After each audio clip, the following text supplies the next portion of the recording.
미국과 이스라엘이 또 이란의 이런 세 나라가 충돌로 지금 어지럽잖아요. 전 세계가. 그래서 중동의 기름 전쟁으로 지구촌이 정서적으로, 그렇죠? 또 경제적으로, 군사적으로 상당히 불안한 지금 이 시기를 우리가 지나가고 있는 것 같습니다. 또 그 전쟁의 여파로 그 기름이 수급되지 않으니까 그것으로 인해서 각 나라의 산업과 경제가 흔들리고 있습니다. 그러니 석유는 단순한 자원이 아니라 국가의 생존에 직결되어 있는 보이지 않는 권력이라 할 수 있습니다. 석유가 공급되지 않으면 당장 공장의 문을 닫아야 하고 우리가 그렇게 흔히 필요로 했던 쓰레기 봉투조차도 구하기 힘든 상황입니다. 그러니까 앞으로 세계는 자원을 준비한 나라와 자원을 준비하지 못한 나라로 나누실까 생각을 좀 해보았습니다. 오늘 우리가 읽은 본문은 예수 그리스도의 부활 사건을 다루고 있습니다. 안식구 첫날 예수의 부활을 통해서 새 창조의 시작을 알리는 게 부활의 첫날이잖아요. 그 새벽에 막달라 마리아를 중심으로 한 여자들, 요한나, 또 야곱의 어머니 마리아, 또 살로메 등 여러 여자들이 주축이 되어서 예수의 시신에 향품을 바르기 위해서 그 새벽 일찍이 무덤을 찾아갔죠. 그러나 이것이 당시 사회적으로 있을 때는 상당히 위험한 일이에요. 왜냐하면 예수는 죄인으로 박해지켰기 때문에 그 죄인의 무덤을 찾아간다는 것은 자기 생명 걸고 찾아가는 거예요. 사실 웬만한 강심장 아닌 곳은 불가능한 것입니다. 그렇게 여자들이 무덤에 도착해서 얼마 지나지 않아 큰 지진이 납니다. 그때였습니다. 하늘에서 천사가 내려왔죠. 그리고 무덤의 문을, 그 돌문을 막혀있던, 막아놓았던 그 돌문을 옮겨버리는 것입니다. 사실 문이라는 게 그렇잖아요. 닫히면 밀폐된 공간으로 이 공간과 이 공간을 단절시키는 그런 역할을 하잖아요. 그러나 열려있으면 어떻습니까? 가괴 역할을 하는, 소통의 역할을 하는 게 또 문이라 할 수 있을 것입니다. 그런데 굳게 닫혀있던 그 돌문은 어떤 거예요?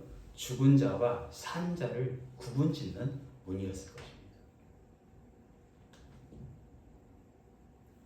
그런데 하나님은 당신의 그 초자연적인 역사로 그 돌문을 옮겨 놓으신 것이죠. 이것이 무엇을 말합니까? 성경은 하나님의 초자연적인 기적의 역사들로 가득합니다. 그러니까 기독교인은 초자연적인 역사를 믿는 거예요. 문서상으로만 우리가 믿는 것이 아니라 하나님께서 기적을 일으키시는 기적의 하나님을 믿으라는 게 성경의 교장입니다. 홍해를 가르신 것도 그렇고 만나를 하늘에서 내리는 것도 그렇고 메추라기를 내리신 것도 그렇고 여리고성을 밖에 아닌 안에서 무너뜨린 것도 그렇고 소경이 눈을 뜨게 하는 것도 그렇고 안진뱅이가 일어나고 죽은 자가 살아나고 세상 사람은 상상할 수 없는 그런 기적의 역사가 성경은 창세기부터 계시록까지 다 기록이 되어 있습니다. 이처럼 성경은 초자연적인 기적을 보여줌으로써 하나님은 인간의 힘으로 도저히 할 수 없는 일들을 행하시는 분이라는 거예요. 주님도 공생의 기간에 제자들에게 다음과 같이 말씀하셨습니다. 마태복음 19장 26절에 예수께서 그들을 보시며 이르시되 사람으로는 할 수 없으나 하나님으로는 다 할 수 있다. 무슨 말입니까? 전능하시기 때문에. 전능성이죠. 하나님의 속성 중에서. 하나님은 누구십니까? 죄의 장벽인 돌문, 곧 막힌 담을 단번에 열어주시는 능력의 하나님이십니다. 그리고 우리는 이러한 하나님을 믿는다고 고백해왔습니다. 무엇을 통해 고백했습니까? 사도신경을 통해서 전능하사 천지를 만드신 하나님 아버지를 내가 믿어. 능력의 하나님을 믿는다고 매 예배 때마다 우리는 고백해왔습니다.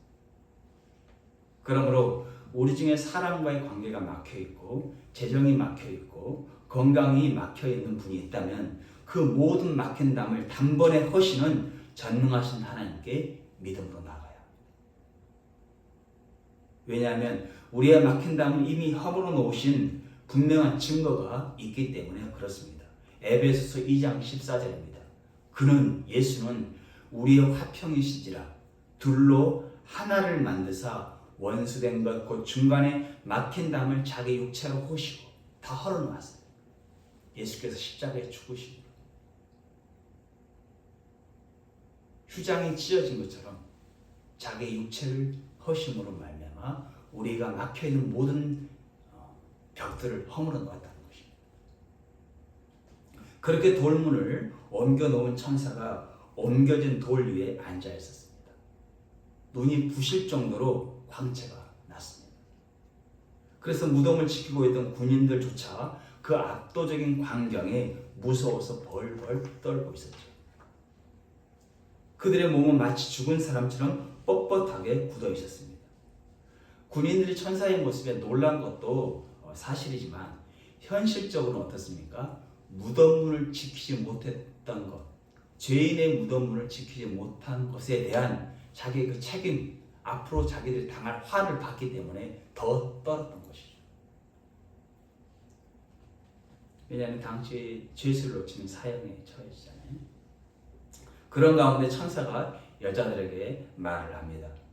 그가 여기 계시지 않다. 무서워하지 말아라. 놀라지 말아라.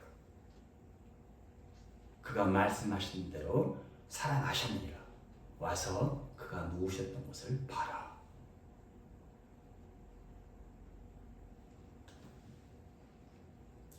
여자들은 천사가 전해준 소식에 놀랐고 무덤에 들어가서 예수의 시신이 보이지 않는 것에 한 번 더 놀랍니다. 향품을 바르기 위해서 왔는데 없는 거예요. 예수께서 분명히 3일 만에 살아날 것이라 분명히 말씀해도 불구하고 그것은 기억나지 않고 일단 시신이 없다는 것 자체가 기겁을 한 거예요. 누가 가져갑니까? 그래서 여자들은 한편으로는 두렵고 한편으로는 살아나셨다는 것에 천사가 알려준 그 말에 기쁨이 넘친 것이죠. 그래서 예수의 부활 소식을 전하기 위해서 제자들에게 전하기 위해서 뛰고 또 뛰었습니다. 그렇게 한참을 달리고 있는데 예수께서 그녀들 앞에 나타납니다. 뭐라고 말합니까? 본문에서 평안하냐? 너의 마음에 기쁨이 있느냐? 이렇게 물어봅니다. 여러분 오늘 우리의 마음에 기쁨이 있습니까? 예배 드릴 때, 기도할 때, 찬송할 때 평안이 있습니까? 주님께서 이렇게 평안하냐고 묻는 것은 뭐예요? 제자들이 그 소식을 전하기 위해서 달리고 또 뛰고 달지만 그 마음속에는 불안이 있어요. 이게 꿈인가 현실인가 하는 거예요. 왜? 머리 탈라고 처음 겪어본 상황이잖아요. 죽은 자가 살아났다는 상황. 이론적인 것을 다 흐트러져. 그 놀라운 광경을 직접 봤잖아요. 예수의 시신이 없다는 것에 대해서 너무 놀라서 뛰고 있는데 예수께서는 이것을 아시고 너의 마음에 진짜 나의 부활로 인해 부활을 이 사건을 통해서 기쁨이 있느냐? 평안하냐? 이렇게 묻는 거예요. 그것은 없었다는 거잖아요. 그래서 주님께서 이렇게 말하는 것은 너희가 먼저 그 마음에 평안을 누리라 이 말이에요. 부활의 소식을 전하기 전에 무엇을 하기 전에 너희 마음속에 먼저요 기쁨을 누리고 평안을 누리라 이렇게 말하고 그래서 이어서 예수께서 또 계속 말씀하시기를 무서워 말고 네 형제들에게 갈릴리로 가라 하라 거기서 나를 보리라 이렇게 또 말씀하시면서 위로를 해주잖아요. 그래서 주님이 위로를 듣고 힘을 얻고 결국 여자들은 제자들에게 가서 부활의 소식을 전합니다. 자, 여기서 우리가 중요한 진리를 하나 깨닫습니다. 무엇이냐? 우리가 이 시대에 평안을 누릴 수 있는 건 뭐예요? 여자들이 그런 두려움을 안고서도 그 방향을 잃지 않았다는 거예요. 부활의 소식을 제자들에게 전하라는 그 하나님의 명령에, 예수 그리스도의 명령에 도중에 포기하지 않고 끝까지 가서 그 복음을 전했다는 것입니다. 우리의 그런 방향성이 있습니까? 하나님을 향한 저 천성을 향한 방향성이 있습니까? 그럼 평안하십시오. 우리의 상황보다, 우리의 감정보다 우리가 지금 나아가는 방향이 하나님께로 향하고 있다면, 하나님께서 원하시는 그 길을 걸어가고 있다면 하나님은 그 끝에서 반드시 역사하십니다. 아브라함이 그러했습니다. 갈 바를 알지 못하나 하나님의 말씀을 의지하고 나아갔습니다. 끝까지. 중간에 연약한 모습도 많이 있었지만 결국 그 방향을 잃지 않고 갔습니다. 모세는 어떻습니까? 요나는 또 어떻습니까? 자기 고집대로 하다 결국 하나님께서 그 니느웨로 가서 복음을 전하는 그 방향성을 잃지 않고 끝까지 사역을 감당했습니다. 베드로도 그렇습니다. 실수투성했지만 결국 어떻습니까? 성령의 충만을 받고 하나님의 복음의 메신저로 사용을 받았습니다. 최종적으로 예수 그리스도에게 하나님은 십자가의 죽음이라는 분명한 목적지를 적시하게 하셨고, 주님은 그것을 알고 포기하지 않고 끝내 대속의 죽음을 완성하셨습니다. 그리고 3일 만에 부활하심으로 우리의 구원을 완성하셨습니다. 주님도 방향성을 잃지 않았던 것이죠. 그러므로 순간 우리가 넘어지고 쓰러진 일이 있어도 그건 무슨 말이에요? 우리가 완벽하지 않다는 거예요. 다시금 그래도 신앙의 방향을 붙잡고 하나님께서 나아가는 것이 중요하다는 것입니다.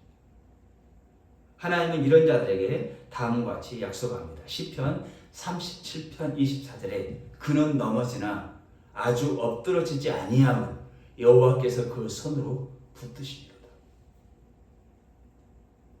그러므로 오늘 본문의 주님께서 우리에게 누구야 평안을 누리고 있니? 기쁘니라고 물으신다면 어떻게 대답하시겠어요? 준비가 된 사람은 바로 주님 평안합니다, 주님 기쁩니다 입에서 튀어나올 거예요. 그리고 그 증거를 묻는 자들에게 로마서 5장 1절의 말씀을 제시할 겁니다. 로마서 5장 1절 보니까 그러므로 우리가 믿음으로 의롭다 하심을 받았으니 우리 주 예수 그리스도로 말미암아 하나님과 화평을 누린다, 이렇게 말하고 있습니다. 전능하신 하나님께서 무덤의 문을 활짝 열어놓으셨듯이 하나님은 우리의 모든 막힌 담을 십자가로 이미 하셨고 예수 그리스도의 부활로 그 사실을 확증해 주셨습니다. 그러니 우리는 죄책감 때문에 도망갈 필요가 없습니다. 오히려 활짝 열어놓으신 은혜의 하나님께 언제든지 어느 때든지 담대하게 나아갈 필요가 있는 것입니다. 히브리서 4장 16절에 은혜의 보좌 앞에 담대히 나아갈 것이라. 언제든지 하나님 우리에게 도움을 주시는 분이십니다. 그래서 마태복음 28장 오늘 본문이 역사적인 부활 사건을 말하고 있다면 로마서 5장은 그 예수 그리스도의 부활의 사건을 오늘 우리 삶 속에서 어떻게 적용하며 살 것인가에 대해서 해석을 해주고 있는 거예요. 즉 믿음으로 의롭다라는 그 선언을 받은 우리, 이걸 누가 선언한 겁니까? 창조주요 구속주요 심판주 되신 하나님이 선언을 해주신 거예요. 예수를 믿는 자는 의롭다라고. 그래서 우리가 받았어요, 그 선언을. 그러니까 그런 선언을 받은 자로서 그 축복을 누리며 살라는 것입니다. 그리고 그 누림의 축복은 하나님과의 화평이 있다는 것입니다. 1절 다시 한번 볼까요? 1절은 뭐라고 그랬습니까? 1절에 믿음으로 의롭다 하심을 받았으니 우리 주 예수 그리스도로 말미암아 하나님과 화평을 누리라, 이렇게 말하죠.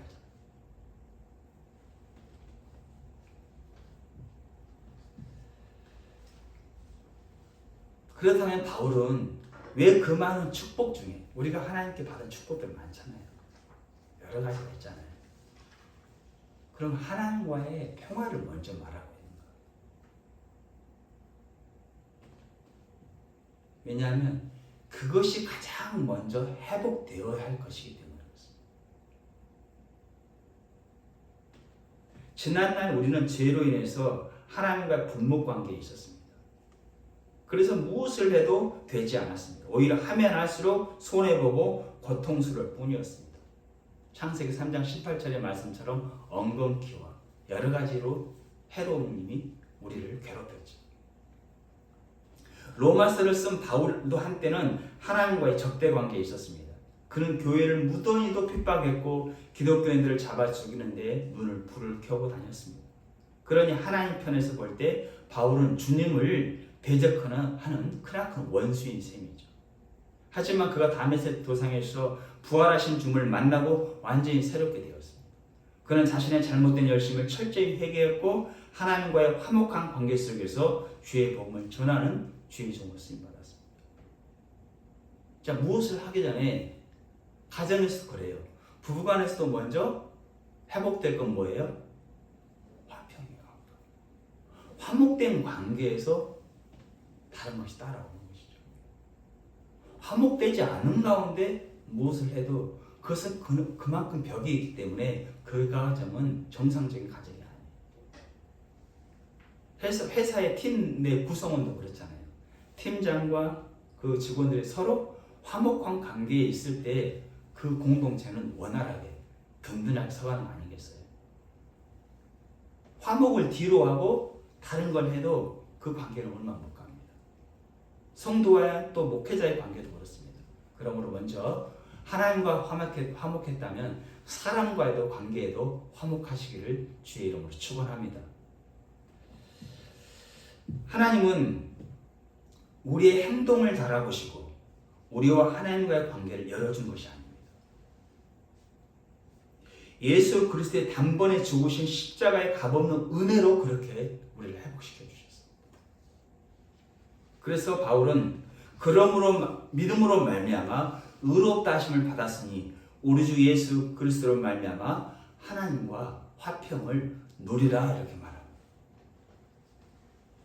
예수를 믿는 자들은 이미 하나님과의 화평을 가지고 있습니다. 소유하고 있다는 거예요. 내 속에 이미 주어졌어요. 이미 회복된 하나님과의 화평을 누리라는 것입니다. 아직도 벌벌 떠십니까? 하나님께 나아가는데 의기소침해합니까? 부끄럽습니까? 아니요. 예수를 믿었다면 이미 하나님과의 화평의 관계가 회복이 됐으니까 담대하게 거침없이 하나님께 기쁜 마음으로 나아가라는 것입니다.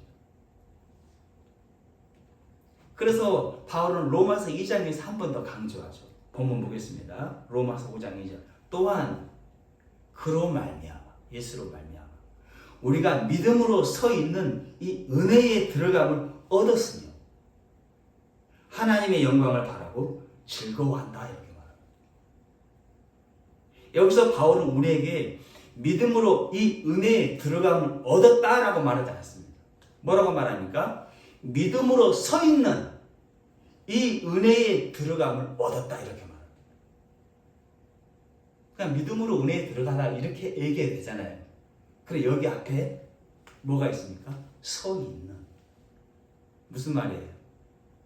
견고하게 서 있는, 확고하게 서 있는 그 은혜에 너희가 들어가 있다는 거예요.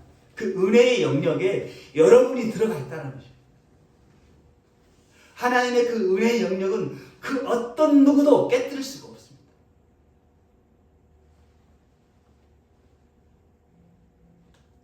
확실하게 견고하게 서 있습니다. 세상의 성들은 세상에 뭐죠? 옛날로 말하면 그 많은 성들 있잖아요. 전쟁으로 일하면 쓰러지고 넘어지고 다 깨뜨려지잖아요. 그렇죠? 그러나 하나님의 은혜의 성은 무너지지 않습니다. 할렐루야. 그 은혜의 영역 안에 우리가 들어와 있다는 거예요. 그렇기 때문에 주께서 평안하냐 물으시면 예수님 때문에 내가 예수님과 화목이 됐기 때문에 내가 평안하고, 하나님의 그 넓으신 다함이 없는 은혜 안에 내가 들어와 있기 때문에 내가 평안합니다. 할렐루야. 이것이 우리에게 주신 축복이에요. 그러니 우리가 누굽니까? 은혜의 터에 뿌리를 깊게 내린 자들입니다. 은혜의 영역에 들어온 자들입니다. 평안을 누리고 기쁨을 누리시길 바랍니다. 찬송가 305장에 나 같은 죄인을 살리신 존 누턴이라는 작사자가 있습니다. 그는 젊은 시절에 노예 무역 상사에 근무하면서 아프리카의 흑인들을 잡아다가 팔아넘긴 악랄한 사람이에요. 그래서 사람들은 그래요. 그가 짓지 아니한 죄가 없다. 오죽했습니다. 그가 이 세상에 짓지 아니한 죄가 없다. 할 것 다 했다. 그러다가 1748년에 항해 도중에 거센 폭풍을 만나서 생명의 위기 앞에서 하나님을 만난 후로 철저히 회심합니다. 그래서 그는 영국 성공의 목사가 되어서 여러 찬송시를 썼고, 아울러 노예제도 폐지 운동에 중요한 역할을 하게 됩니다.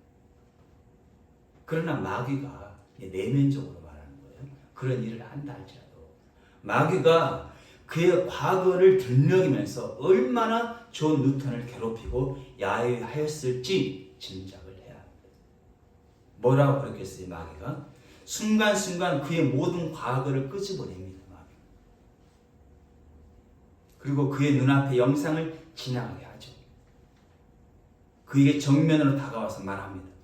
이런데도 네가 그리스도이냐 말할 수 있느냐? 뭐 네가 용서를 받아?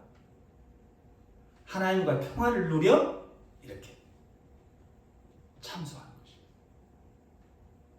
그러나 뉴턴은 조금도 뒤로 물러서지 않고 분명하게 사탄에게 선포합니다. 하나님께서 그 선언했던 그 선언을 뉴턴은 하는 것이죠. 뭐라고 말합니까? 내가 너에게 뭐라고 말할 수 있겠느냐? 그래, 나 인간 쓰레기다. 이렇게 말하는 것이 쉽게 말합니다. 인정을 해버리는 거예요. 그러면서 내가 선한 사람이라고 말할 수 없고 내 과거 아니 나의 현재 생활까지도 말할 수 없다. 그러나 너를 잠잠케 할 유일한 길이 내게 있다. 그것은 주님이 내 죄 위에 죽으셨다. 이렇게 선언하는 거예요. 할렐루야. 이 선언에 마귀는 혼비백산 도망가는 거예요. 더 이상 참소를 못해요. 주께서 내 죄 위에 죽으셨다. 우리는 예수 그리스도의 피로 말미암아 그리스도 안에서 하나님은 우리 죄를 이미 심판하셨기 때문에 우리는 이미 의롭다라는 선언을 받은 자들입니다. 그러니 이보다 더 좋은 일이 어디 있고 이보다 더 기쁜 일이 어디 있겠습니까? 그러니 자기를 비난하고 자책하는 그 자리에서 나 같은 사람은 하나님이 좋아하지 않을 거야. 이런 것은 사탄의 거짓말이에요.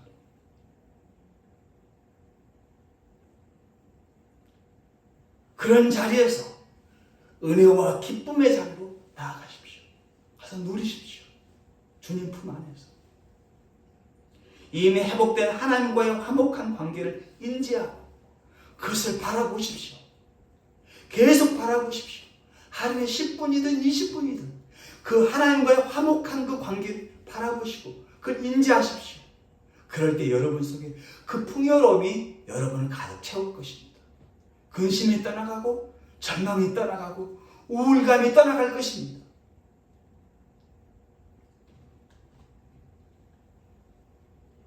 우리 마음에 누구도 줄 수 없는 기쁨과 평강이 넘칠 것입니다. 바울의 말을 들어봅시다. 로마서 4장 25절에 예수는 우리가 범죄한 것 때문에 내줌이 되고 또한 우리를 의롭다 하시기 위해 살아나셨다. 왜 예수께서 부활하셨습니까? 우리에게 놀라운 기쁨을 주기 위해서.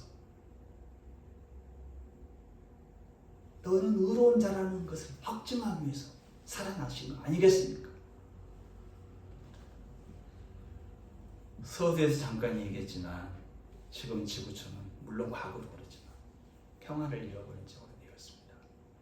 나라와 나라 간에, 지역과 지역끼리, 인연과 인연끼리 갈등하고 있고, 부모와 자녀 간에, 형제와 형제끼리 다투고 있는 게 우리 현실입니다.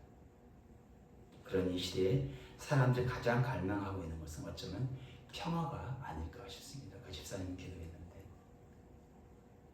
그 평화, 그것을 가장 요구하는 것 같아요.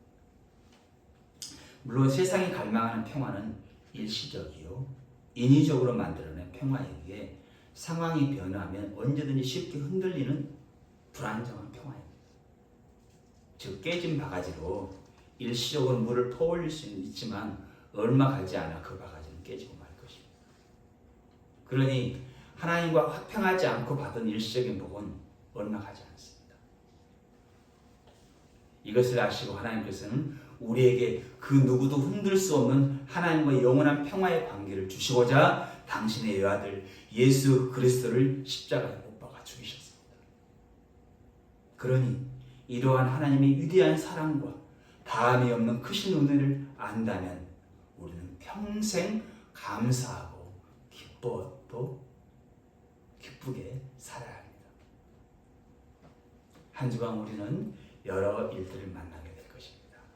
그러니 그때마다 예수 십자가의 대속의 죽음과 부활을 믿는 우리는 하나님과의 적대 관계를 끝낸 자들이라는 것.